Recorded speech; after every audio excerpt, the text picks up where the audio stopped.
within our caucus and from the Democrats, and I haven't actually had an opportunity to speak to all the Democrats, so I don't know which ones are opposed and which ones are not. When we asked you a couple of weeks ago, you were still counting noses. Do you know if you have enough votes to pass this? I think if we got to a vote on the bill, I think we'd have enough to pass it. What do you think it's going to take to get to a vote?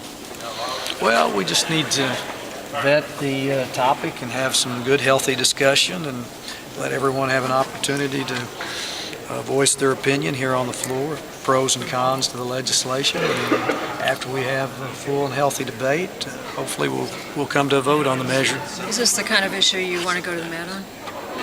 This measure is very important to me, and I understand that issues and legislation of this nature sometimes require a lot of discussion and time to educate not only the different legislators but the public, but it is a very important measure for me.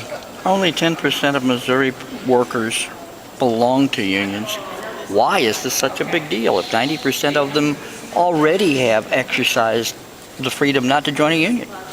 Well, I mean, I guess you can turn that around and say, how have we crafted laws here in the Missouri that are so concerned with the 10% that are unionized? But the importance of it is this: it's not about the unions or trying to prohibit the unions from doing what they do. I believe that if a union is doing what they claim they're doing, workers will want to be a part of their membership and want to pay dues.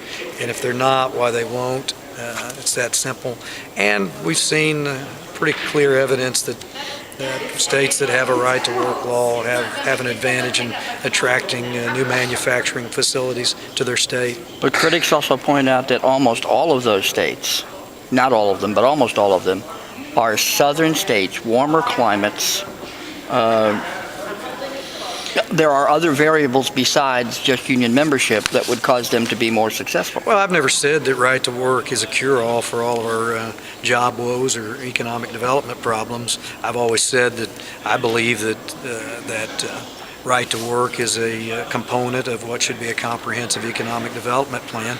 There's states that, Iowa, north of us, that their climes are colder than ours. I would think that Kansas would be comparable. I don't know what the climate is in Oklahoma or Arkansas. I guess the southern parts of Arkansas would be cooler. But I think that the evidence clearly shows that those states that have a right to work policy have an advantage. And when you have someone who's actually in the business of locating new sites for companies that are interested in creating new facilities, and half of them tell this person that, hey, listen, if the state's not a right to work state, I'm not interested in coming to that state to put in a new facility. And I've had that told to me by a prior economic development director here in Missouri that worked under Governor Blunt.